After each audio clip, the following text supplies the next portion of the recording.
comments, and then we'll take your questions. Coach? Just open with what a great environment, great game. Would say, you know, to the Dooleys back home in Athens, I know they're together. Meant a lot for us to win that game for them, and you know, all that Vince has meant to our university and such an ambassador of our program and really all of college football. So I know if he was looking down on that one, he would have enjoyed the first half. I don't know that he would have enjoyed the second one, but he and Erk probably had a laugh together about it, and he's meant so much to us, and just in honor of him and their family, it was special. It was a tough time for that to happen. But our fans were awesome here. The environment was good. We lost momentum in the second half. We faced resiliency, stared it in the eye, and we didn't blink. And I'm really proud of our players. You know, there was a time there where we lost momentum, and that's happened to us more this year than it did last year, and we bounced back. So I was really proud of the players. Questions?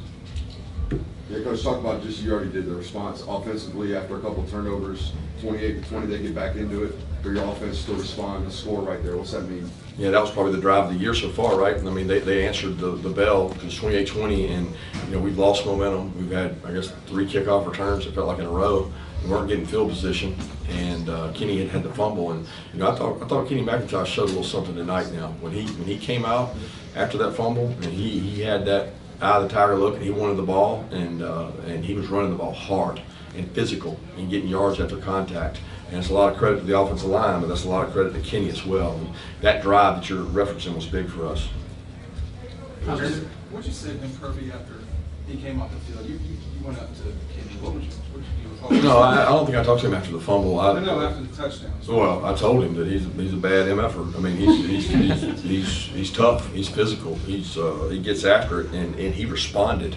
You know, that's what I talk about. You've got an opportunity to show resiliency, which is one of our 4 DNA characteristics, and I promise you, every NFL scout and every Georgia fan watching will remember the way he responded. He ran the ball with just vicious attitude, contact-seeking running back. You got Jalen Carter back tonight, and looked like he played mainly on third downs. I saw you talking to him several times when he came off the field. How big was that, and how did he look, in your opinion? I couldn't tell you how he looked. Yeah. I was trying to watch the back end and make sure our adjustments were there. So we'll watch the tape and evaluate it. It was great that he fought himself to get back. He rehabbed himself to get back. He wanted to play. He loves this team. It's important to him in a day and age where some kids don't care about the team.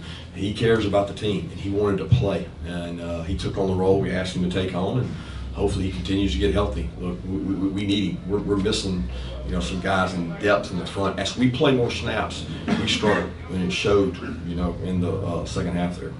We saw Nolan come out. Do you have any update on that?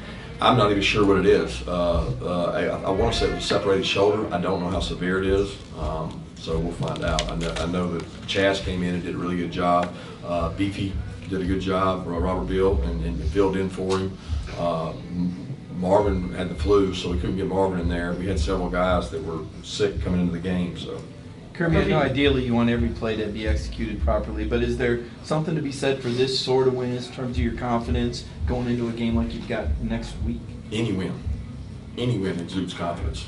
You guys criticize the wins. I'm great at the wins. In the SEC, when you beat Florida, any win. And they're hard to come by. They're tough. They're physical. They're hard fought.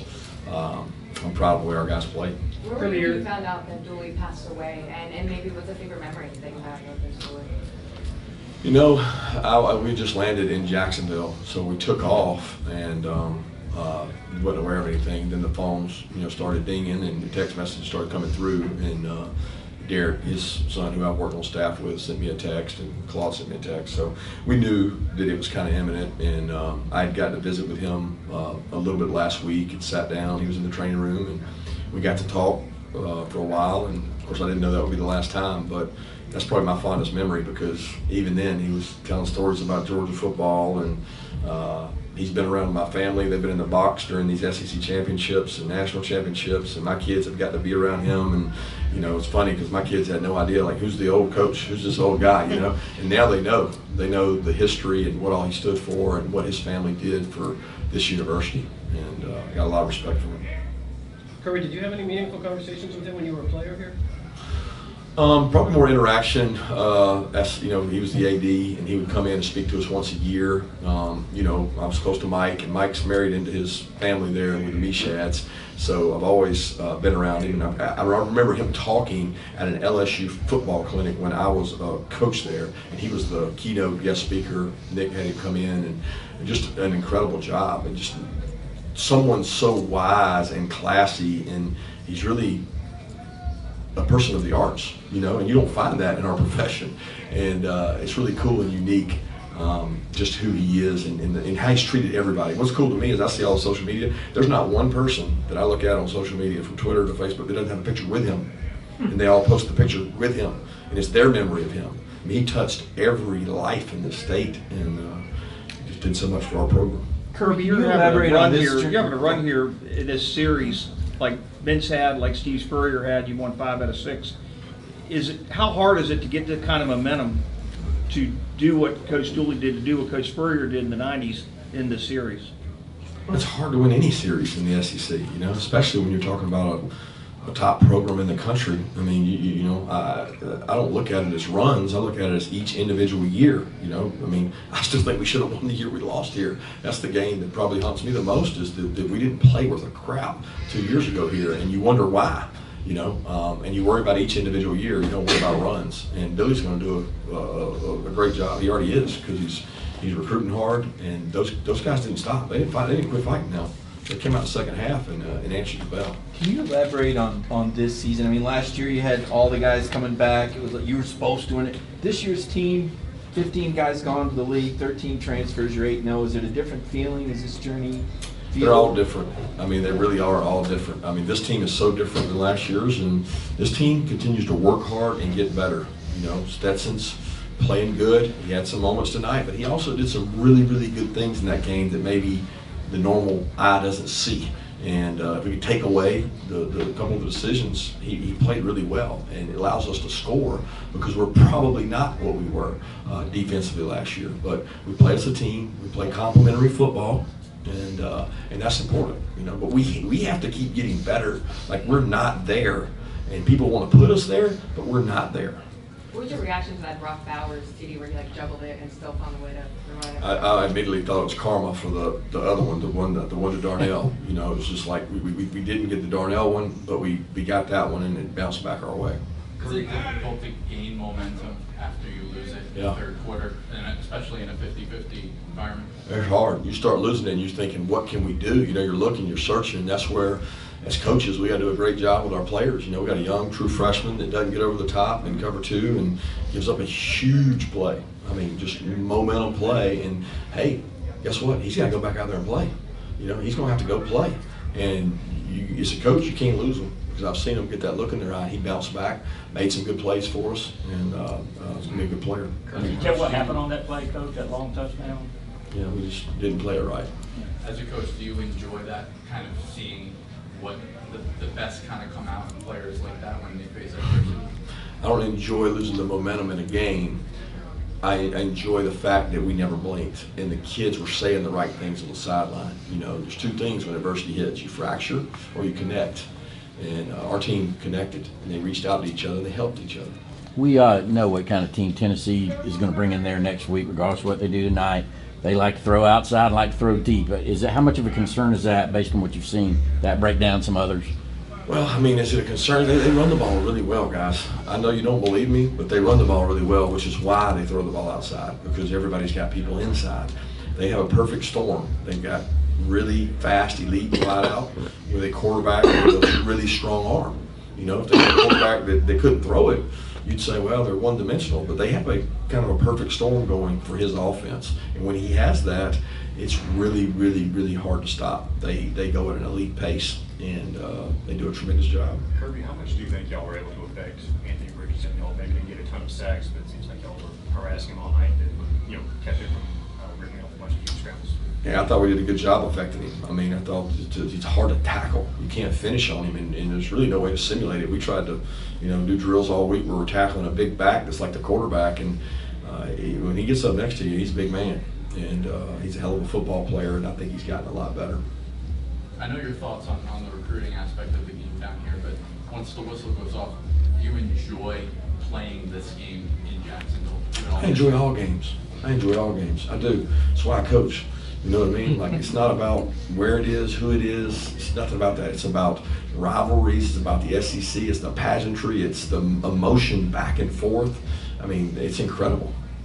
You mentioned earlier about getting better every step of the way. Have you seen Brock Bowers do that with a career high, I think 154 receiving yards today?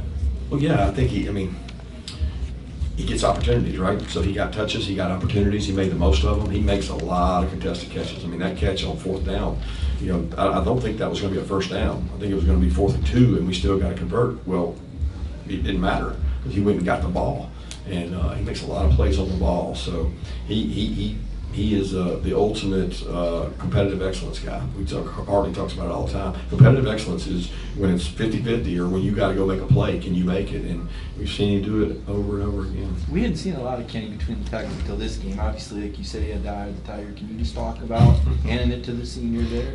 Y'all kill me with this between the tackles thing.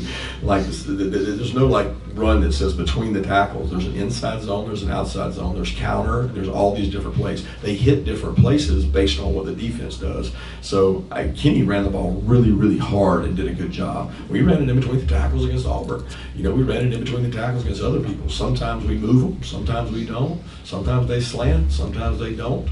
But I thought when he came back after the fumble, he came back with a vengeance. And you watch the way he ran the ball, it was like, man, that dude's running possessed. And he wanted it. And that's what, it reminded me of Nick and Sony of the championship game, the game against Oklahoma, where he was like, oh man, give me the ball back, coach, I messed it up. And he ran pissed off. And that's what Kenny did. Can you talk about O-line depth? Seemed like y'all needed it out there today, especially with Truss and Mims gone. Yeah, we were getting dinged up. Warren's shoulder was messing with him. Truss had a toe, but he still played. He played on field goal PAT. So I don't know how severe that is. Mims' knee, but I think he's going to be fine. I mean, I think it's a slight MCL, not like Jalen's. But again, you don't know the answer to these things until tomorrow or further. Speaking of Jalen, was he comfortable the whole game? He felt like he was. He told us he felt good in warm-ups, felt good. And we tried not to put him in a pounding situation, but they pound all the time. I mean, it's 3rd down. We knew that there was a threat they would run it, you know. But I got to go back and watch the tape because, you know, I don't know if he made any plays, but his snap volume was huge for Nas and Zion on 1st and 2nd down. How big was you had 13 give up 13 yards on 13 carries to them in the first half? They led the nation. That was yards awesome, per carry. but it was just as bad in the second half. I thought we tackled poorly, and I mean at the half, I don't know that defensively we had played better in a half than we did that half. And then the drive in the second half, the first one, I don't know if we played as we've never played it that bad. It just snowballed on us. 2 more questions? What about Dejon Andrews' progress in this game? Tough. And he's a patient runner. He's yards after contact. That run he broke out of there was really big for us. I think that was wasn't that the one that took it from 8 to 15, I guess? I mean, that was a huge run. He was really patient. I don't know if those guys can see him behind him. He's so little. How do you simulate the pace? I'm sorry. How do you simulate the pace this week, Coach? Good question. That'll be an age-old question. I think every defensive coordinator across college football is trying to figure that out, and we're all searching. There's no way. I mean, let's be honest. You can 2 huddle, you can 3 huddle, you can shotgun huddle, you can go against the air, but they do it and they do it really well, and it's really hard to defend. Thank you. All right.